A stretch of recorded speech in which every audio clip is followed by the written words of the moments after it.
Hello বন্ধুরা, আসসালামু আলাইকুম। আমার চ্যানেলে আপনাদের আরও একবার স্বাগতম।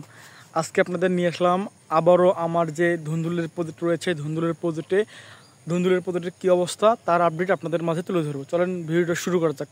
আপনারা দেখতে পাচ্ছেন এটা হচ্ছে আমার ধুন্দুলের প্রজেক্ট। আমি অলরেডি গতকালকে আমার যে মাছাটি ছিল মাছাটি আমি নামাই দিয়েছি, এবং মাছা যেহেতু আমার ধুন্দুলের গাছ মাছার উপযুক্ত হয়েছে এবং অনেক গাছে অলরেডি ফল ফুল চলে আসছে। আপনারা এর আগের ভিডিও আপনাদের দেখাইছিলাম যে আমার ধুন্দুলের গাছে অলরেডি ফল চলে আসছে, এবং এখানে 39টি গাছ রয়েছে। 39টি গাছের মধ্যে প্রায় অর্ধেকের বেশি গাছে ধুন্দুল অলরেডি চলে আসছে। আর আপনারা দেখেন যে আমার গাছগুলো মাশাআল্লাহ অনেক সুন্দর, আর গাছে কোনো ছত্রাকের আক্রমণ নাই, এবং প্রতিটি গাছ সুস্থ সুন্দরভাবে বেড়ে উঠছে, এবং গাছের গ্রোথ মাশাআল্লাহ আলহামদুলিল্লাহ অনেক ভালো। আর আপনাদের যেটা বলবো যে আপনারা ধুন্দুল চাষ কীভাবে করবেন, আর ধুন্দুলের মাছা কখন দিবেন, যখন ধুন্দুল মাছা চড়ার বা মাছা ধরার জো হবে তখনই আপনারা ধুন্দুলের মাছা দিয়ে দিবেন। কারণ ধুন্দুল যেহেতু হচ্ছে লতা জাতীয় একটি সবজি, প্রচুর এর গ্রোথ ভালো, এবং আজকে দেখবেন সকালে দেখবেন 1 হাত, বিকেলে দেখবেন যে 1.5 হাত ধুন্দুলের গাছ হয়ে গেছে।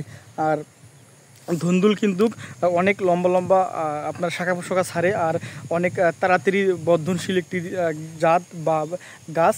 তাই আপনারা চেষ্টা করবেন ধুন্দুল গাড়ার আপনার 10 দিনের মধ্যে ধুন্দুলের মাছা কমপ্লিট করার জন্য। আপনারা দেখেন যে এখানে আমার একটি ধুন্দুলের গাছ মাশাআল্লাহ অনেক সুন্দরভাবে বেড়ে উঠছে। আর আমি যদি আপনাদের কাছে নিয়ে যাই যে আমার ধুন্দুলের গাছের কী অবস্থা, আপনারা দেখেন যে আমার ধুন্দুলের গাছে অলরেডি মাশাআল্লাহ ফল চলে আসছে। আপনারা দেখেন যে আমি গত ভিডিও দিয়েছিলাম ফলটা ছোট ছিল, আজকে দেখেন মাশাআল্লাহ অনেক বড় হয়ে গেছে। আমার এখানে একটি ধুন্দুল অলরেডি ধরেছে, এখানে একটি ধরেছে আপনারা দেখেন। এবং এই গাছটি যে রয়েছে, গাছের যে শাখা পোশাকগুলো রয়েছে, যেখানে গিট বের হয়েছে সেখানে মাশাআল্লাহ প্রচুর ধুন্দুল বের হচ্ছে। এবং আপনারা জানেন যে ধুন্দুল বের হয়, ধুন্দুলে কিন্তু ফুল বের হয় না। আর ধুন্দুলের যে মাথাটা রয়েছে মাথায় কিন্তু একটু ফুল বের হয়, ওইটা থেকে আপনার ধুন্দুলটা বড় হয় আস্তে আস্তে। আপনারা দেখেন যে আপনারা জানেন যে আমার এই জমিতে কিন্তু আগে করলা ছিল। করলার প্রজেক্ট শেষ করার পরে আমি গাছ কেটে দিয়ে আমি এই মাছটাকে উঁচু করে দিয়েছিলাম। উঁচু করে দেওয়ার পরে আমি কিন্তু ধুন্দুলের চারা অন্য জায়গায় তৈরি করে মেন জমিতে আমি এই জমিতে রোপণ করেছি। আজকে আমার ধুন্দুলের বয়স আনুমানিক 22 দিন কি 23 দিন অলরেডি আমার ফল শুরু হয়ে গেছে। আর গাছের চেহারাও মাশাআল্লাহ অনেক সুন্দর। যেহেতু এদিকে বৃষ্টি হচ্ছে তেমনভাবে যত্ন করতে পারতেছি না, তারপরেও মাশাআল্লাহ আপনারা দেখেন যেদিকে চোখ যাবে অনেক সুন্দর সুন্দর গাছগুলো বেড়ে উঠছে। নিচে যেহেতু একটু আগাছা রয়েছে, তারপরেও মাশাআল্লাহ আকাশ যদি ভালো হয়ে যায় আমি আগাছাগুলো পরিষ্কার করে দিব। কারণ আগাছা থাকলে কি হবে, আপনার জমিতে পোকামাকড় বেশি আক্রমণ করবে। আর এখন যেহেতু বর্ষাকাল, আগাছা পরিষ্কার করাই ভালো, কারণ আগাছা পরিষ্কার করলে আপনি জমিনে যে সারগুলো দিবেন সেই সারগুলো আপনার আগাছা খাবে না, আপনার গাছ পরিপূর্ণভাবে সারগুলো খেয়ে বেড়ে উঠবে।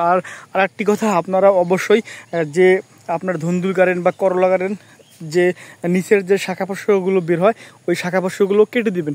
আমি আপনাদের মাঝে আগামী ভিডিওতে নিয়ে আসব যে আপনাদের ধুন্দুলের শাখা প্রশাখা কীভাবে কাটতে হয়, এবং শাখা প্রশাখা কাটলে গাছের কি কি উপকার হয়, না কাটলে কি কি ক্ষতি হয় তার ভিডিও আপনাদের মাঝে আমি শেয়ার করব।